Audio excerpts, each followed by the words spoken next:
Mesdames et messieurs, chers compatriotes, le 2 février de chaque année, la communauté internationale célèbre la Journée internationale sur les zones humides. Cette année, le thème choisi est « Protéger les zones humides pour notre avenir commun ». Ce thème souligne l'urgence de prendre des mesures audacieuses pour protéger ces habitats naturels afin d'assurer le bien-être de tous et de veiller à ce que les générations futures puissent continuer à bénéficier des inestimables services écosystémiques que les zones humides ont à offrir. C'est à Ramsar, en Iran, qu'a été signé et adopté en 1971 le tout premier accord multilatéral moderne sur l'environnement, encore appelé Convention sur les zones humides.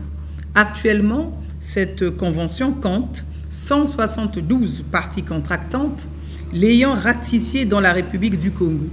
Chacun de ces pays s'étant engagé à assurer la conservation et l'utilisation rationnelle de ces zones humides sur son territoire. Mesdames et messieurs, chers compatriotes, les zones humides sont des écosystèmes précieux qui regorgent de vie et offrent une immense valeur ainsi que de multiples services à l'ensemble de la société. C'est grâce à elles que notre existence sur Terre est garantie.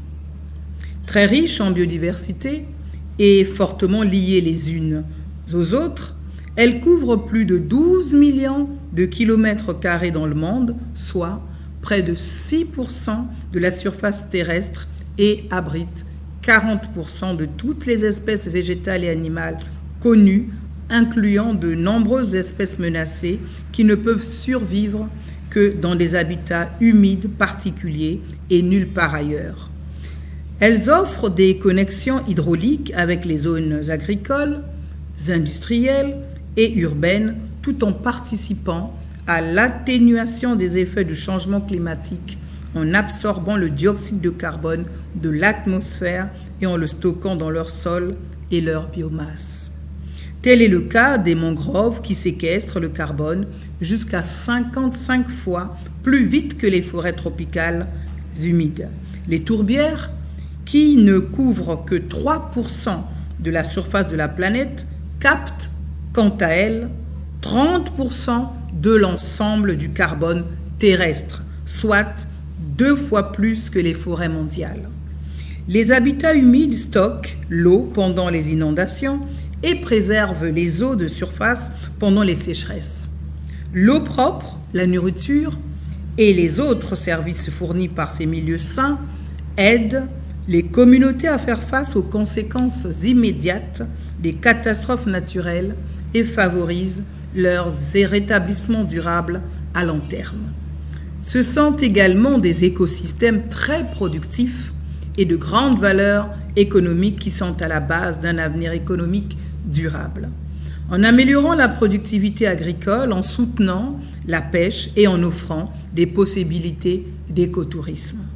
Les rivières et les voies navigables continentales jouent un rôle essentiel dans le transport des marchandises et des personnes dans de nombreuses régions du monde et en République du Congo en particulier. L'interrelation entre les zones humides et les moyens de subsistance des populations riveraines est ainsi l'une des données importantes d'un développement inclusif et équilibré.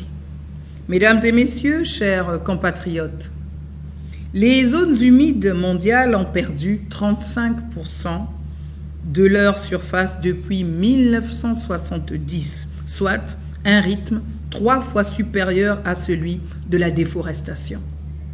C'est dire si ces écosystèmes sont vulnérables à divers types de pollution et si le changement climatique, qui affecte considérablement les zones humides, est une question qui doit interpeller l'ensemble des parties prenantes. De même, la réduction des zones humides aggrave en retour les conséquences du changement climatique, car ces écosystèmes fournissent des services essentiels qui atténuent les effets de ce changement. Lorsqu'elles sont drainées, draguées et dégradées, elles peuvent émettre d'importantes quantités de gaz à effet de serre dans l'atmosphère. Et lorsque les zones humides se dégradent, les personnes qui en dépendent directement pour leur existence, souvent pauvres, sans plonger dans une précarité encore plus grande. C'est là une préoccupation majeure de nombreux gouvernements, en particulier ceux des pays en développement comme le nôtre. Mesdames et messieurs, chers compatriotes, la République du Congo, notre pays, recèle de nombreuses zones humides qu'il convient de protéger depuis les mangroves de la côte atlantique jusqu'aux lacs et aux fleuves qui parsèment et irriguent notre territoire. Elle recèle surtout ce véritable trésor de biodiversité humide et inestimable puits de carbone que sont les écosystèmes de tourbières de la cuvette centrale, dont la valeur a tant de fois été relevée et magnifiée de sommet en sommet par son Excellence le président Denis Sassou Nguesso, président de la commission climat du bassin du Congo et premier écologiste de notre nation.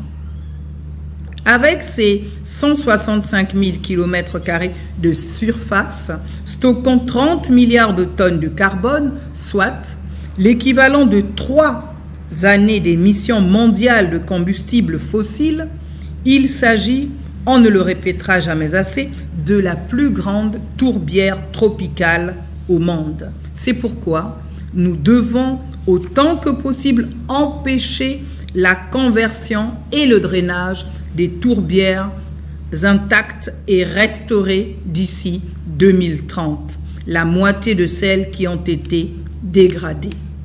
Permettre aux gens de vivre décemment et garantir que les zones humides fourniront toujours de l'eau potable, de la biodiversité, de la nourriture et de nombreux autres avantages ne constituent pas des objectifs contradictoires. D'ailleurs, les objectifs de développement durable des Nations Unies soulignent que la réduction de la pauvreté passe par la protection et la restauration des écosystèmes tels que les zones humides. Aujourd'hui, des emplois verts à la fois nouveaux et innovants sont créés dans le cadre des projets relatifs aux zones humides, lesquels ont vocation à devenir des bassins prometteurs pour les métiers écologiques de demain. Mesdames et messieurs, chers compatriotes, les zones humides tiennent un rôle pivot dans l'atténuation des effets du changement climatique, le maintien de la biodiversité, mais aussi l'équilibre social et économique des populations qui y vivent et en vivent.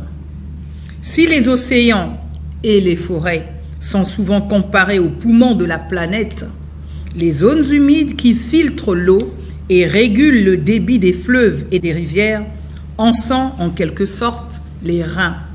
J'aimerais répéter ce passage. Si les océans et les forêts sont souvent comparés aux poumons de la planète, les zones humides qui filtrent l'eau et régulent le débit des fleuves et des rivières en sont en quelque sorte les reins. Leur santé détermine la nôtre et leur avenir sera aussi le nôtre. Vive le Congo vert durable et résilient. Je vous remercie.